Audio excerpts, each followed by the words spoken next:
बैठ करके लगातार देश भर की शिक्षा में कटौती कर रही है, शिक्षा बजट को काटा जा रहा है। देश का यह दुर्भाग्य है कि 2014 में एक ऐसी सरकार केंद्र में आई है जिनके राजनीति और विचारधारा के प्रचार प्रसार के लिए यह जरूरी हो गया है कि जनता अनपढ़ रहे।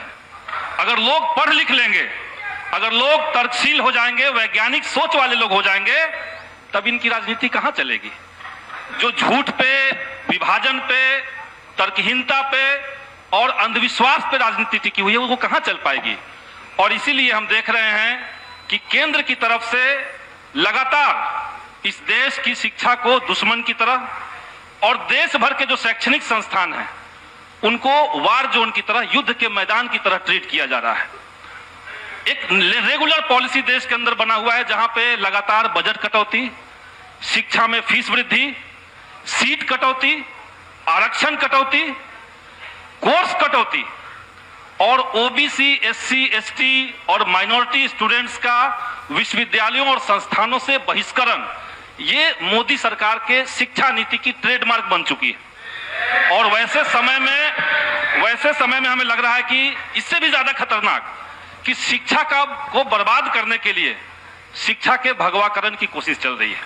और ये 3 लेवल पे चल रहा है, नियुक्ति के स्तर पर, नियंत्रण के स्तर पर और पाठ्यक्रम के स्तर पर। वाइस चांसलर से लेकर के रजिस्ट्रार तक, रेक्टर, प्रॉक्टर, असिस्टेंट प्रोफेसर और यहां तक कि पीएचडी स्कॉलर्स की जो नियुक्ति हो रही है, जो उनका चयन हो रहा है, उसमें न तो कोई योग्यता क्राइटेरिया है, न उसमें कोई एक्सपीरियंस क्राइटेरिया है, बल्कि क्राइटेरिया सिर्फ ये हो रहा है कि आप बीजेपी और आरएसएस की विचारधारा के प्रति वफादार हैं कि नहीं। अगर आप हैं तो आपको ले लिया जाएगा, अदरवाइज नहीं लिया जाएगा। और ये बिहार के अंदर मैं देख रहा हूं कि बिहार के भीतर भी वाइस चांसलर की जो नियुक्ति हो रही है, उसके भीतर जबरदस्त तरीके से भगवाकरण दिख रहा है। इस भगवाकरण ने शिक्षा व्यवस्था को जड़ तक महोदय बर्बाद कर रखा है। इसके साथ साथ इस तरह के जो वाइस चांसलर आ रहे हैं, प्रिंसिपल इस तरह के आ रहे हैं, वो संस्थानों में घुसने के बाद लगातार संस्थान को कमजोर करने की कोशिश कर रहे हैं। वहां के डिसीजन मेकिंग बॉडी को खत्म किया जा रहा है और इनके जो स्टूडेंट विंग है, एबीवीपी, उनको देश भर के विश्वविद्यालयों में, कॉलेजों में खुल करके मारपीट करने और हिंसा फैलाने की छूट दे रखी गई है। और कुल मिलाकर के देश की शिक्षा व्यवस्था को बर्बाद करने का एक पूरा प्लान है। अब हम बिहार के विश्वविद्यालयों की तरफ, बिहार की शिक्षा व्यवस्था की तरफ आते हैं महोदय। हम देख रहे हैं कि बिहार के तमाम जो विश्वविद्यालय हैं,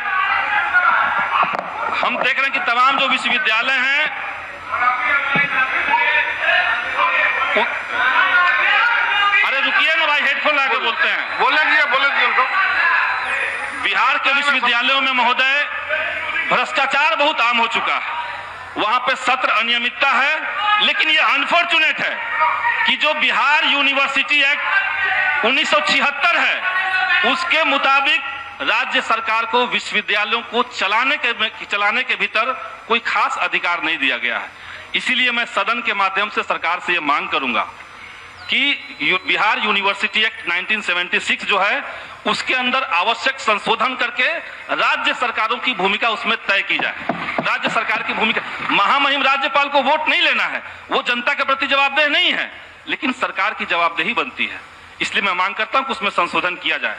देश भर में जो फंड कटौती है, सीट कटौती है, और कोई माननीय सदस्य भारतीय जनता पार्टी की तरफ से भी कह रहे थे कि स्कूलों कॉलेजों की बंदी चल रही है, उसको बंद करके शिफ्ट किया जा रहा है।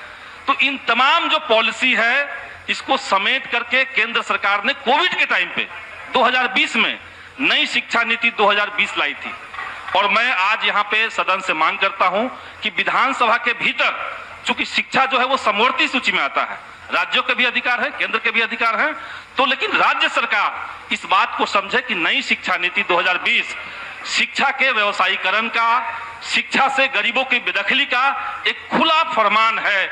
इसलिए सदन में इसको खारिज करने का एक प्रस्ताव लाया जाए, ये मैं सरकार से महोदय मांग करता हूं। अभी जो बजट सरकार की तरफ से रखा गया है, उसमें शिक्षा के ऊपर कुल व्यय का 17.9% खर्च सरकार करने जा रही है। और देश भर में ये सबसे ज्यादा खर्च करने का एक पैमाना है प्रतिशत के मामले में अगर देखें।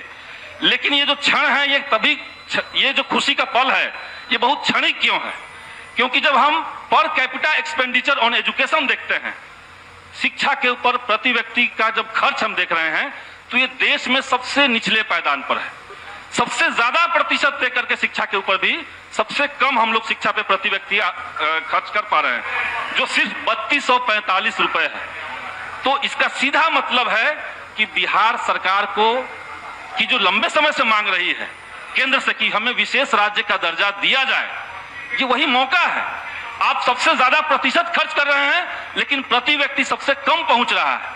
तो इसलिए सरकार, जो भारतीय जनता पार्टी के यहां लोग बोल रहे हैं, वो अगर विशेष राज्य का दर्जा देने के पक्ष में नहीं है तो कोई हक नहीं इनको बनता है बिहार की शिक्षा व्यवस्था पे कुछ बोलने का। तो ये एक मांग हम यहाँ पे रखना चाहते हैं।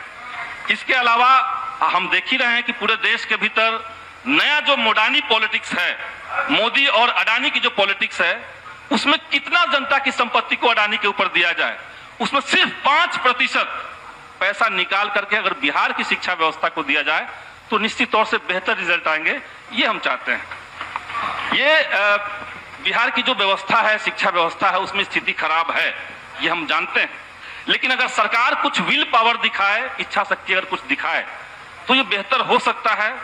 पिछले साल बजट सत्र में जब मैं विपक्ष में था और मैंने मांग रखी थी कि कॉमन स्कूल सिस्टम बिहार जैसे पिछड़े राज्य के लिए क्यों जरूरी है, जो इस सदन के स्पीकर हैं वो महोदय भी उस समय विपक्ष में थे, उन्होंने भी बात रखी थी इसी बात के पक्ष में कि कॉमन स्कूल सिस्टम लागू होना चाहिए। और पूर्व मुख्यमंत्री माननीय जीतन मांझी, यहाँ मांझी जी मौजूद हैं, इन्होंने भी कहा था। आज हम तीनों लोग सरकार के पक्ष में हैं और पूरे बिहार के लाखों गरीबों, दलितों और पिछड़ों के जो बच्चे हैं, उनकी आकांक्षाओं को, उनके जो सपने हैं, उसकी जवाबदेही को मैं अपने कंधे पर महसूस करते हुए महोदय मैं कहना चाहता हूं कि ये सही वक्त है जब सरकार को ये फैसला लेना चाहिए। सरकार को यह फैसला लेना चाहिए कि बिहार में कॉमन स्कूल से इच्छा शक्ति है तो वो इस सदन के भीतर से इसकी संभावनाओं को तलाशने के लिए एक कमेटी का गठन कर दे। इसके अलावा महोदय, बिहार के करोड़ों बच्चे और लाखों शिक्षक अभ्यर्थी पिछले 4 साल से 2019 से शिक्षक बहाली के इंतजार में खड़े हैं। पिछली सरकार जब एनडीए की थी तब बगैर कोई कारण की इसको टाला गया। अब जब नई सरकार बनी है तो नई नियमावली की बात हो रही है, लेकिन जब नई नियमावली तैयार हो गई है तब भी उसको कैबिनेट से मंजूरी न दे करके उसको क्यों लटकाया जा रहा है, उसमें मेरा एक बड़ा संदेह वाला पॉइंट है। सरकार ने जो बजट प्रस्तुत किया है उस बजट में प्रतिबद्ध व्यय का जो मामला है उसमें वेतन मद के ऊपर केवल 4% का इजाफा किया गया है, जबकि हम जानते हैं कि जो पुराने कर्मी बिहार के हैं उनका जो बेसिक इंक्रीमेंट है, महंगाई भत्ता है, उसको जोड़ करके ही वो 4% हो जाएगा। तो सरकार इसको स्पष्ट करे कि 7वें चरण की शिक्षक बहाली जो 3 लाख से ज्यादा पद खाली हैं उसको कब और किस प्रक्रिया से करेगी। इसके अलावा पॉइंट वाइज मैं 2-3 मुद्दों को और रखना चाहता हूं। एक तो है कि जो बिहार में 2020 का सेवा शर्त नियमावली है उसको ध्यान में रखते हुए सरकार बिहार भर के जो नियोजित शिक्षक हैं उनके स्थानांतरण को सामने लाए, उसको लागू करे। एनआईओएस द्वारा प्रशिक्षित जो टीचर हैं उसमें एनआईओएस ने रिटेन में कहा है कि इनका जो ट्रेनिंग पीरियड है वो 31 मार्च 2019 से पहले का माना जाए। इसके बावजूद शिक्षा विभाग ने उनको प्रताड़ित करने के लिए लेटर जारी कर दिया है और 75,000 शिक्षक आज सड़क पर हैं और मानसिक रूप से उत्पीड़ित हो रहे हैं। शिक्षकों के लिए समान काम का समान वेतन दिया जाए। फिजिकल टीचर को जो अभी नवनियुक्त हुए हैं उनको 8,000 ही वेतन क्यों मिल रहा है, इसको ठीक किया जाए। कंप्यूटर साइंस के नव सृजित पदों को जोड़कर बहाली निकाली जाए और पटना विश्वविद्यालय में हाल में जो इतना बड़ा फीस वृद्धि हुआ है सरकार को चाहिए कि उसको वापस लें। डिस्टेंस एजुकेशन जो बिहार से दूर शिक्षा निदेशालय का जो पूरा पैटर्न सरकार खत्म कर रही है उसको पुनर्बहाल किया जाए और वहां के जो कर्मचारी हैं, जो वहां के शिक्षक हैं, उनको परमानेंट सेटलमेंट कहीं ना कहीं सरकार को करना चाहिए। ये प्रमुख मांग रखते हुए मैं अपनी बात को खत्म